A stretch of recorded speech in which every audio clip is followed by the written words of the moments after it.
There's one date every junior golfer circles in red: July 7th, 2025. Because that's the day the AJGA flips the lights back on its stream song. And this time, the shadow looming over the field has a name: Charlie Woods. This isn't a comeback. This isn't a return. This is the continuation of something bigger. Charlie isn't walking in as a legacy name, or a prodigy still being molded. Is walking in as the reigning champion. The kid who turned the Team TaylorMade Invitational into his personal declaration. Just 2 months earlier, he didn't slip into the spotlight. He kicked the door off its hinges. In May, Charlie torched stream song black with rounds of 15 under. 26 birdies, 0.1 eagle, 0.0 fear. He didn't just win. He seized the leaderboard and refused to hand it back. That wasn't a moment. It was a message, and now, no one in the field is looking past him. They are staring directly at him. Every one of the 72 juniors on that tee sheet knows the truth. Charlie isn't here to defend. Is here to double down. This isn't redemption. It's reinforcement. But domination has a price. When you win this big, you invite more than attention. You invite expectation. His return carries weight. Every swing will be watched. Every miss-hit will be magnified. Every round will feel like Sunday. When you wear the crown, the field doesn't just chase your title, they chase your head.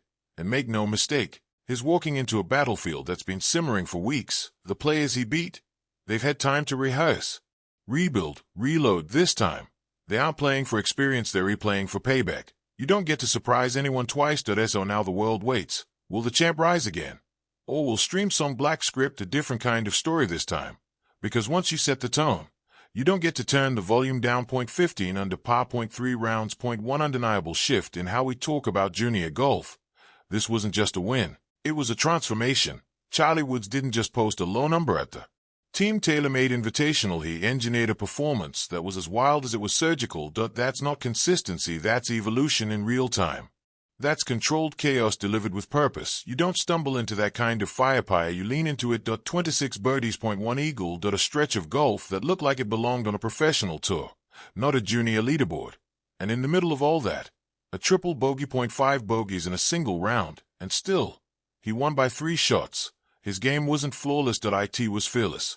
What stunned the field wasn't the scorecard, it was the style. Charlie didn't tiptoe around holes.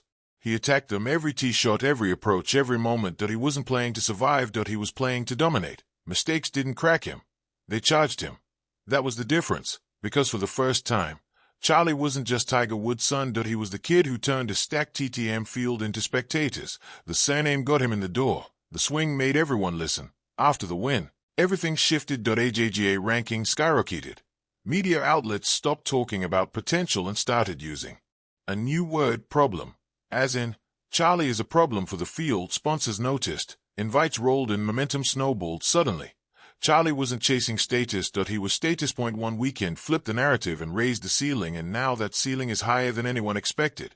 Because when a junior wins like that, not perfect, but powerful, he doesn't just climb the rankings. He forces everyone else to rethink what's possible.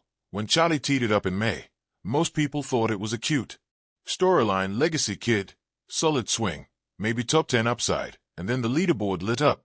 The moment wasn't supposed to belong to him, until it did.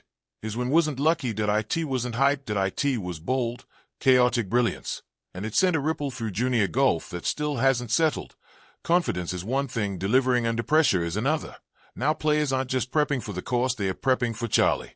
Because when one kid blows the roof off an elite field with a fearless game plan and a famous last name, it changes the room. Is no longer a fun pairing. Is the guy you have to stop. Coaches have adjusted. Scouting is tighter.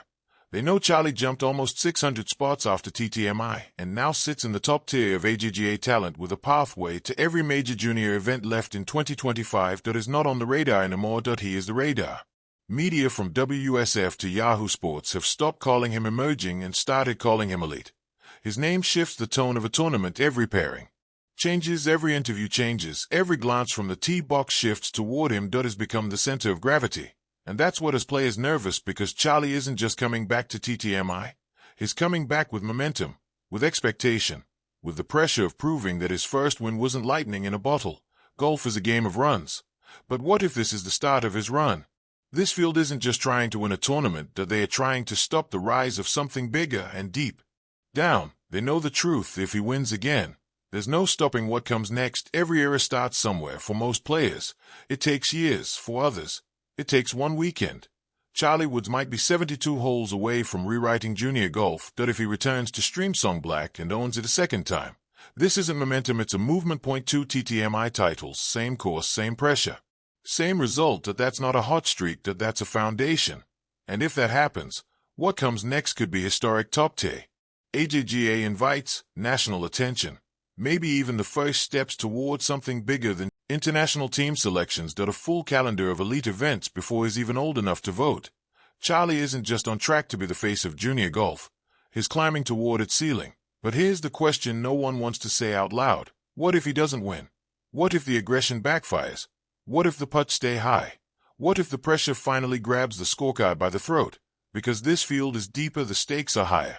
The noise is louder, and hype is heavy, especially when you've earned every ounce of it. If he slips, the critics will swarm. They'll circle the volatility. They'll pick apart the mental game. They'll question the short game. They'll say TTMI was lightning in a bottle, not the beginning of a takeover. And that's the razor's edges. Walking. Point 1 swing can change a round. Point 1 tournament can rewrite a narrative. That's what makes this moment so electric. Because TTMI isn't just a title defense. It's a crossroads. Either Charlie proves he's here to stay, someone else steals the narrative right out from under him. You only get one chance to go from breakout to blueprint. So now we ask the question the entire golf world is whispering. Is Charlie Woods building a dynasty in real time, or is the pressure finally waiting to collect? Let us know in the comments. Will Charlie Woods defend his TTMI title? Or is the golf world about to be stunned for a completely different reason? Golf courses don't hold grudges. But if they did, Streamsong Black would remember. Every shot you ever took for granted. This place doesn't test players. It exposes them. Yes, Charlie walked off this course with a trophy in May. But Streamsong didn't hand him anything. Not 1 inch. Round 1 alone. 5 bogeys. Point 1 tripled. A scorecard full of bruises. And still, somehow, he clawed out a 70. That wasn't dominance. That was survival with style, built into reclaimed phosphate land. The black course throws everything at you. Blind tee shots. Hills that rise and fall like waves. Greens that roll like glass inside a wind tunnel. And no cut. Everyone plays all 54 holes, even if the course is chewing them to pieces. There are no exits at Streamsong, only exposure. Every hole dares you to take more than you should. Every pin placement punishes even a second of greed. This is the kind of course where one perfect round makes you feel untouchable, and the very next one makes you question every swing you've ever trusted. Confidence isn't currency here. It's bait. Charlie's aggressive strategy worked last time. Barely. He hunted birdies where smarter players bailed out. He attacked lines that didn't exist. He took the bruises when Streamsong struck back. He didn't avoid the trouble. He charged into it. Streamsong didn't beat him, but it definitely left marks. And now he's returning, not as a curiosity, not as a legacy kid, but as the defending champion, the one everyone is measuring themselves against. But the cost hasn't changed, the pressure hasn't softened, and the gamble, it's steeper than ever. Legends aren't made in comfort. And Streamsong is allergic to comfort.